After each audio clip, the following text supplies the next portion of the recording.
Siyanemukela kwiindaba ze1KZNTVN ifundelo uphilano kaCebekhulu siyakhuleka kunina besilo.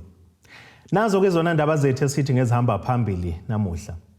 Kuseva kolwa ngunozinti weBafana Owezemfundo Uyazihlangula KOLWASEPANORAMA kanti wezenhlalakahle uTusa esasogwini. Isazi sezomthetho advocate uMpumelelo Zikalala uthi nakuba lisalude kukhalo sazohanjwa ngokuqula kwecalakalo wakade ngunozinto weBafana neOrlando Pirates Senzo Meyiwa kodwa kwamanje lisahamba ngokohlelo uhlangothi oluthinta abasolwa ababoshiwe ngobufakazi obusathuliwe kwamanje okuyibona kobuzoveza kabanzi ngokuthi bayathinteka yini kuleli icala. Ukhuzeni usho lokho kwingxoxo ekhethekile abenawo nethimba lezindaba emva kokuthi inkantolo kiNorth Gauteng lihlehlisele ukuthi ke liqhubeke ngomandulo lonyaka ke leli icala kulandela ukuthi omunye abamele efaka isicelo sokuthi ke kumise ukuqhubeka kwalo ngenxa yedolokodo lesibili asafuna ukulifunda. The reason why we could not finish that meeting, it is not because of my fault, it is not because of the fault of the State Council. It is advocate therefore who exercised his rights not to attend that meeting, my lord. As a result, we did not conclude anything regarding the end blocking the dates. Isazi sezomthetho sithi nakubo kwamanje umndeni kaMeyiwa ungeke ulithola iqiniso ngomuntu owabulala indodana yawo kodwa uthi ngendlela icala belisaqhubeka ngayo lisahamba ngendlela efanele ngokuveza ubufakazi obanele mayelana nokuthi ingaba labasolwa abahlana baboshiwe bahlangana kanjani mayelana nento eyenzeka ngosuku kubulawa uMeyiwa. Singasho sithi depende ukuthi ulibuka ngesisayidini labani ngokwesayidi le defense noma labasola bathi bona hayi siza kahle kakhulu sikwazi ukukhombisa ukuthi umbuso wenza kahle kangakanani investigation ikuphi izinto abangabazange bazenze kahle even nokucomplya nomthetho kwabese ukuvela kwale docket lesibili kodwa elingafomu umphathi lecala. I think it's a huge indictment we-NPA ngoba umbuzo fanele sibuze wona ukuthi kanti communication between ama-investigators ne-NPA bihamba ifika ithini yindaba leli docket belingavelanga kwasekuqaleni kodwa umbuzo ubaluleke kakhulu ukuthi mase livelile uprosecutor lapho kuyena uprosecutor akasho ngani ukuthi asimene kancane xa ninginikeze ithuba ngifuna ukuyocheck ukuthi kubhalweni lapha kule docket ngoba kunofakazi aba-investigation noma ababizwe yithina sathatha i-statement kuzona eyifungelo asibasebenzise phela makuwukuthi bazokwazi ukusisiza ukuthi sikwazi ukuthola i-conviction nokubheka nje ukuthi ukhona into okushayisanayo phakathi kwe-docket aliphethe naleli elikhona. So if kuwukuthi ngeke azeze kahle noma kukhona la kuzolimala khona at the end of the day i-plea noma i-judgment ya not guilty izobe siyaphuma. I'll be preparing on the new evidence that I've just received, my lord. Okay. So, my lord, I am asking and for an order directing the DPP South Gauteng to give clarity, my lord, since Exhibit C1 refers to a junior who has made an opinion. C1, my lord. Yes. Refers to a junior who has made an opinion. Then now the DPP South Gauteng is the head of the office now. Then he must give clarity on the decision, if there is any that has been made under the case, docket case 375, my lord. Echaza ngendima amaphoyisa aqoqa ngayo ulwazi ngelanga lesigameko uthi maningi amaphutha enzeka ngesikhathi kuqoqa ubufakazi okuzogcina kuphazamisa noma kubambezela ukuqhubeka kwecala.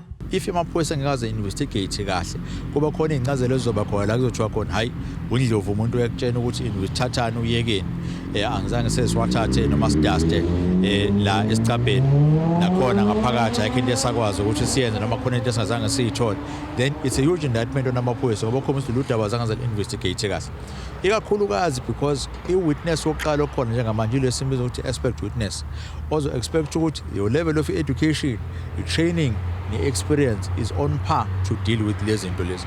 Mawuzokwenza izinto esibiza ukuthi ama-rookie mistakes noma ingathi imfunda makhwela ayingeke bengingafanele ukuthi azayongena eboxini kunje. Umbuzo omkhulu kodwa ukuthi ngesikhathi bekhuluma no-state prosecutor abahlala ngayini phansi baconsulta ngalolu daba abone u-state prosecutor ukuthi ngeke khona ukushodala ke ngibone ukuthi ngibhifa pha kanjani lento engiza nayo enkantolo khona iglitch izokwazi ukuthi ilaleleke. Phambilini kwadingeka ukuthi kube khona omunye uTolika ozosiza wamaphoyisa uThabo Mosiya ngokuthi akhulume ulumi lwakhe emva kokuzwakala eqineka uma echaza ezinye zezinto. Metsi fatshe ka tlung mo eleng ka ntlung e hodung hona le motho a thuntsweng ka hare ho yona. Kwangimangazake ukubona amanzi phansi la ngangitshekwe khona ukuthi kuyondluke kwadutshuka umuntu. Uzikalala uthi kubalekile ukusebenzisa ulimi oluzwayo ukuze ungeke ube nenkinga noma kube khona izinto ongazizwa kahle engagcina zikufaka enkingeni usuzikhulumile. I-constitution yethu sinikeza ilungelo ukuthi ukhuluma ngelanguage oyithandayo. Ezinkantolo nje uma ufika ukuthi ucela ukukhuluma ngesiZulu bazokuvumela.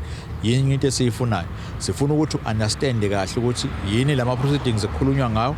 Sifuna ukuthi understand kahle ngabe khona ilanguage barrier ukuthi hayi understandanga ukuthi umbuzo wakho uthini. Yini into esiyifunayo futhi iqiniso. So kubona ngiyacala ukuthi mayisebona ukuthi engase ngaphezulu kwamandla manje sikhona izinto ezithanda ukuthi zingidide sengicela ukurevert back to ilanguage yami iyebele khona ngizokwazi ukuthi hayi ngizokwazi ukuthi ngiphendule ngendlela okuyiyona yona. Nakhona futhi at the same time siyabadinga abantu abazokhuluma isiZulu ngoba abasolwa bakhuluma isiZulu.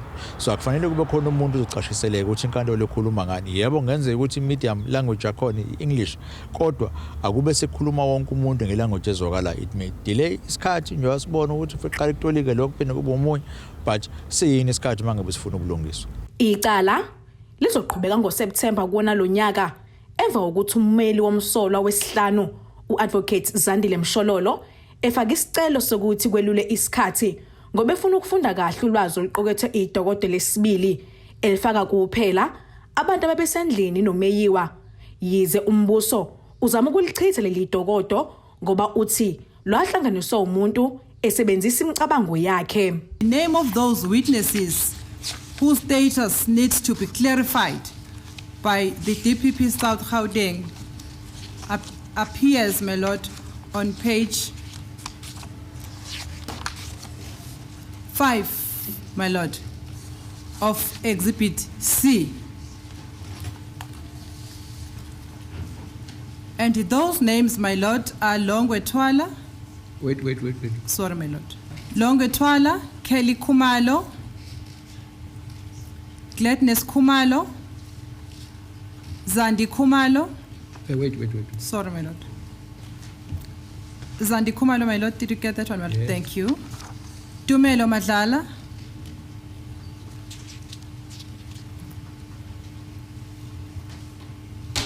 Mthokozisi Twala.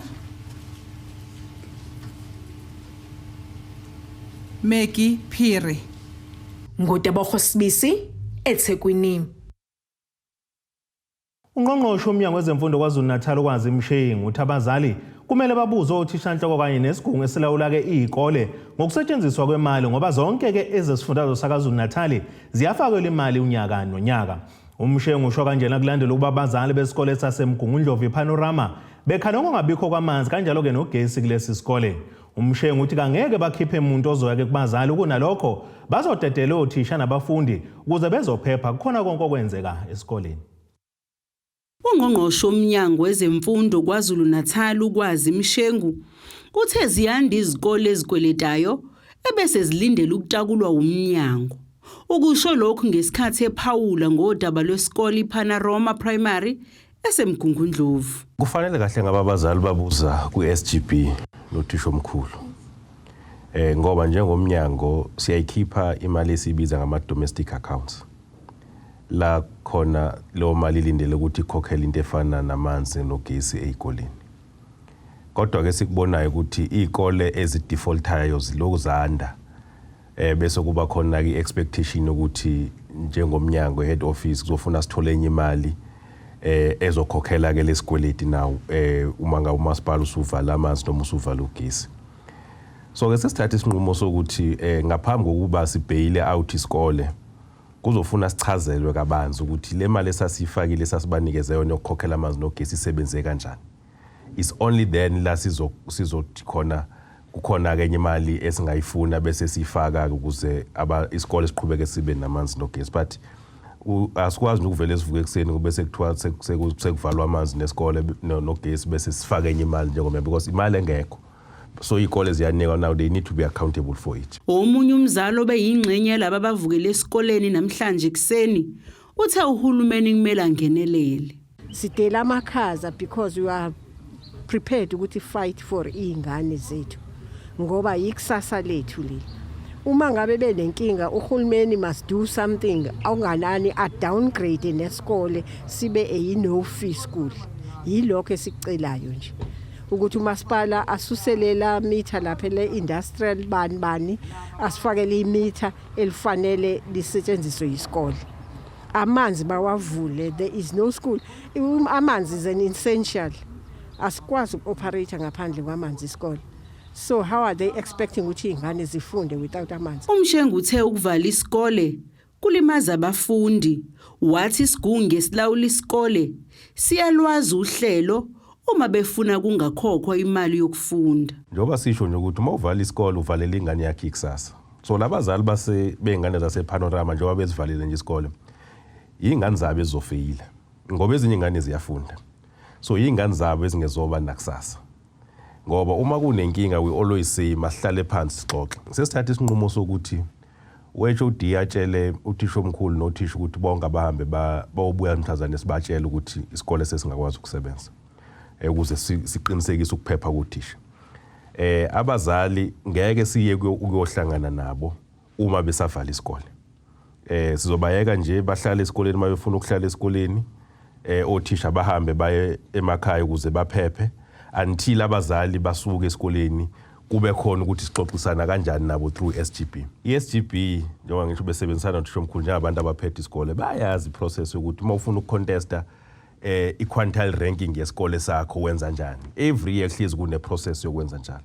Every year sithola ama-applications njenge head office tour ikole icela ukuthi si-reviewe i-quintiling yazo, i-quintile rank yazo. Awuveli nje uvuka uyovala isikole. Udaba luqoqwe intatheli yezindaba ze1KZNTV uAyanda Dube eMgungundlovu lwethulwe emoyeni uZamando Sicele. Ake sithi ishelele ezitolo siyabuya nezinye indaba zethu.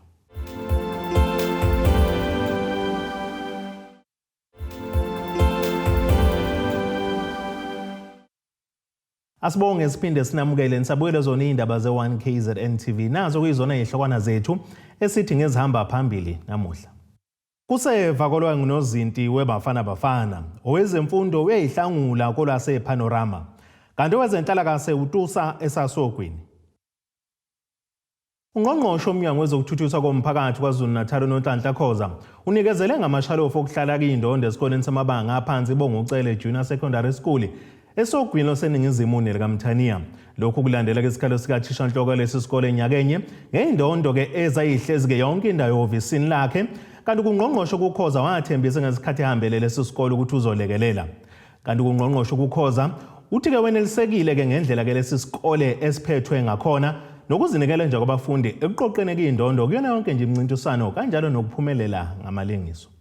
Muva ukuthembisa kukaNgqongqoshe enyakenye ngokulekelela isikole iBongucele ngeinsiza zokugcina izindondo, uNgqongqoshe wokuthuthukiswa komphakathi uthi ukuziphatha kahle kwabafundi ikona okumhlabe umxhwele okukhombisa kona ukuthi nalezi indondo abazitholayo zibafanele.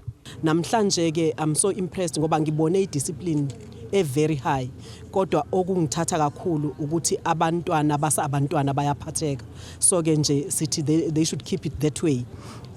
Namhlanje sibalethele ke ama trophy i-trophy cabinet. Kuna 4 trophy cabinets esizilethile ngoba safika ama trophy abo ehlezi phansi kanti siyabona ukuthi they can beautify their place but they are so neat.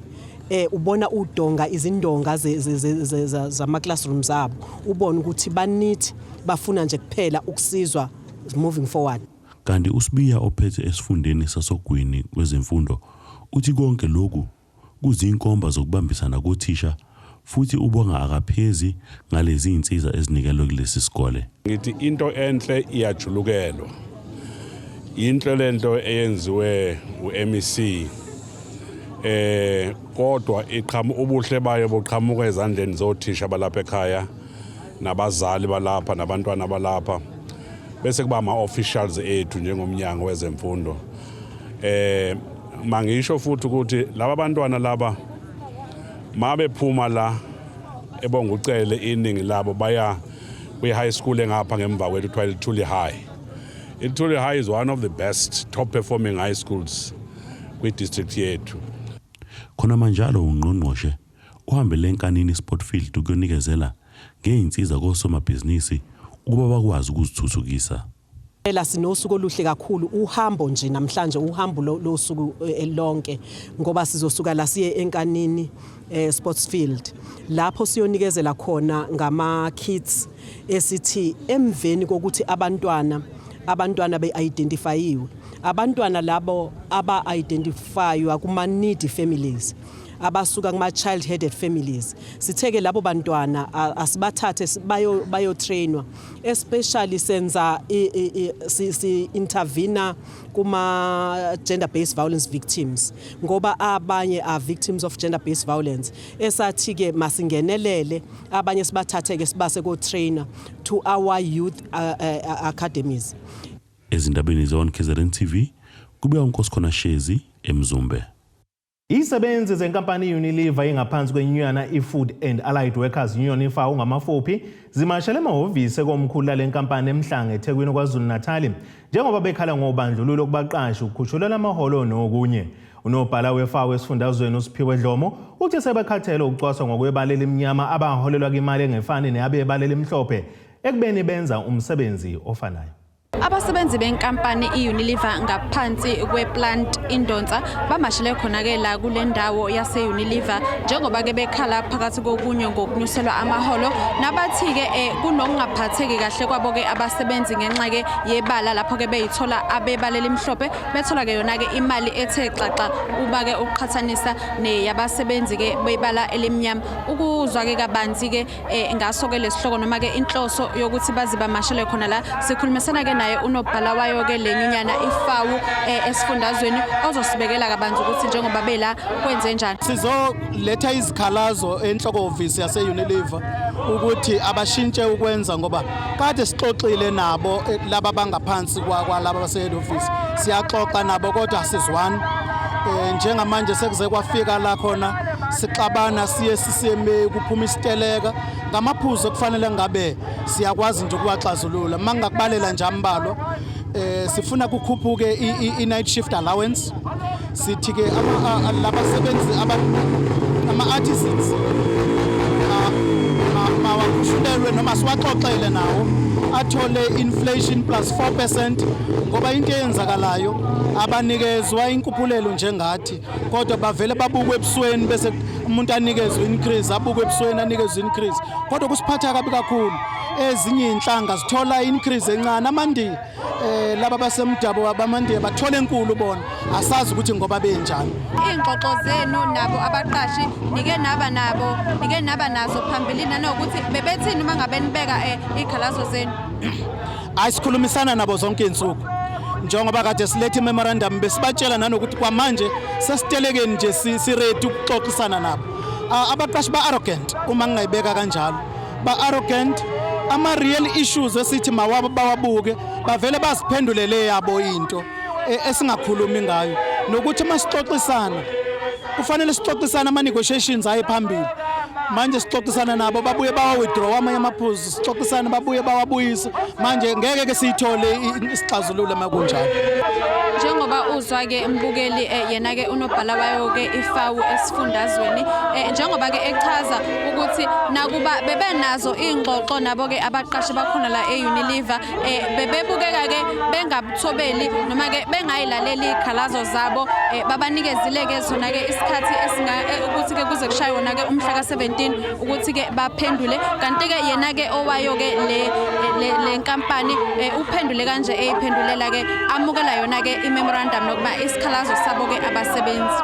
Le memorandum siyithatha serious njoba ifundiwe nje kodwa-ke sothatha isikhathi siyoyifunda kusuka namhlanje sifunde sidiscusse ne-senior management labe ngibamele ngibonile nibhalile uChristian Byron so abanye abantu kuzokhuluma nabo si understand ama issues njengoba niwabhalile seniwafundile wonke.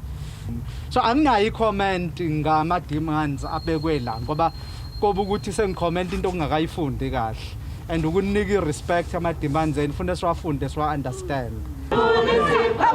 Indaba enziwa KZNTV kube kuntombi khona Mvubu ngiseThekwini. Inhlangano engenzi inzuzo umhlathuze home based care isungula uhlelo lokugqugquzela ezaguga kuba zivocavoca ukuze ke igweme izifo engamahlala khona. Le nhlangano ke igcina ngokuvocavoca ezaguga kodwa iphinde bahlinzeke ngamaphasela okudla njengoba ke iningi lazo liyiphilisa ngemali yesibonelelo sikahulumeni. Ukuzivocavoca yinto eziyenza nsuku zonke izaguga zaseDumsani Makhaya village eMhlathuze ukuze sikwazi ukuhlala siphilile njengoba iningi lazo linezifo ezingamahlala khona. Omunye wezagugo neminyaka engama-73 uConstance Mpanza uthi selokhu aqala ukuzibandakanya kulolu hlelo lokuzivocavoca usezizwa engcono kakhulu kunakuqala. Ngiyakhahlela kungcono idolo lelade lihlupha selingcono. Into esela mehlo kafuna izibuko kufuna ngiyibuke. Manje imali yezibuka nginayo. Kungisizile kakhulu ngoba kuyavukwa sijime bese kuthiwa siyophuza itiye. Kungisize nje ngokuthi indawo lezi bezibhlungu sezingcono manje. Beze kuyasizakalwa lapho ngiyabatshela namanje. Ngiyabatshela mntanami ngithi wozani kuyasizakala uze wathi hawu buka sekuyavuma ngithi ngathi ngakutshela. Lezaguga zithi lokho okwenziwa inhlangano umhlathuze home based care kuyasiza kakhulu kunakuqala. Lapha ziyasivocavoca ngendlela ezahlukene siphinde zidlale nebhola lezinyawo. Kanti masiqeda ukuzivocavoca ziphinde zikwazi ukuthola nokuya ngasethunjini. Inhloso yami yokuza la ngangigula ngilele phansi wafika umphathi lo kuthiwa usemsebenzini njengamanje wafika wacela ukuthi uma ngizoziswa ngcono ngivuke ngize groundini ngempela ke ngenze njalo ke ngeze groundini sengiyaphila impela ngezethembiso ngiziphiwe zokuthi sihlangane la singogogo lapha egroundini ngesizathu sokuthi sifuna ukuzozelula imizimba ukuze ogogo bengakwazi ukugqilazeka mabehleli emakhaya. Omunye wabaphathi abayingxenye lenhlangano uthi bafisa ukuthola usizo lokulekelelwa njengoba bengenabo abaxhasi. Lo mphakathi ungeminye imiphakathi eswele kwazise iningi lawo liphila ngemali yesibonelelo sikahulumeni. Into besingafisa ukuthi silekeleleke kuyona ukuxhaseka ngoba lokho sikwenza nje umfowethu uDavid Shozi ukhipha ephaketheni lakhe sihambeke naye siyongena kusiyocela sihambe sicela sithole kwesinye isikhathi singathuli so sithi ke asilekeleleke komasipala siyayicelela ngoba le ndawo la eDark City indawo ephuwa kakhulu abantu bakhona bampofu abasebenzi abenzi lutho babulawa indlala nobugebengu osekuhlasele lana siyacela ukuthi silekeleleke nakuhulumeni. Lezaguga ziphinde zahlomula nangamaphasela okudla. Ezindabeni ze1KZNTV kubika uThabani Maphumulo eDumsani Makhaya village. Ake sithi ishelele eyitolo sophinda futhi sibuye embukeli nezinye zeindaba zethu.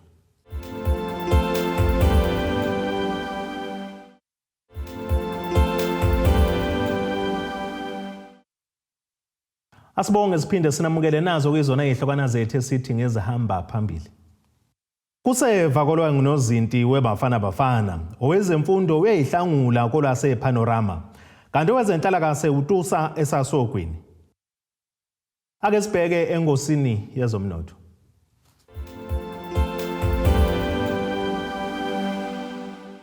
Iranda kuleli libiza u15.98 kuyidola laseMelika bengu 19.22 kupondo waseBrithani libengu 16.77 kueuro yase-Europe intengo yegolide imeke $1,820.86 ounce kuthi intengo kwalo ngahluziwe yona imeke $121.17 umphongolo. Ake sibheke engosini yezemidlalo.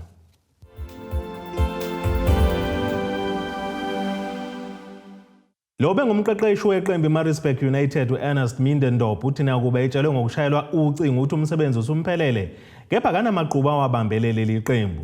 Lo mqeqeshi uthi ubengekho eMgungundlovu ngesikhathi ke eshayela ucingo lumbizele emhlanganweni ophuthumayo nokuthe uma ngabe buza ukuthi owani lo mhlangano bamtshela ukuthi okuqeda ngobudlelwano phakathi kwakhe naleli qembu. Lo mqeqeshi usizele liqembu ezembeni ngesikhathi efika kulona ngesizini ka-2020-21 laqeda ke endaweni ye-12. Akagcinanga ke lapho njengoba ngesizini yesibili ulusizile laqeda ke endaweni ye-13 ngamaphuzu angama-30 nanye nokubuka kokuyinto ke engazigculisanga neze ikhulu zaleli qembu. Ake sibheke naso isimo sezulu esingalindeleka.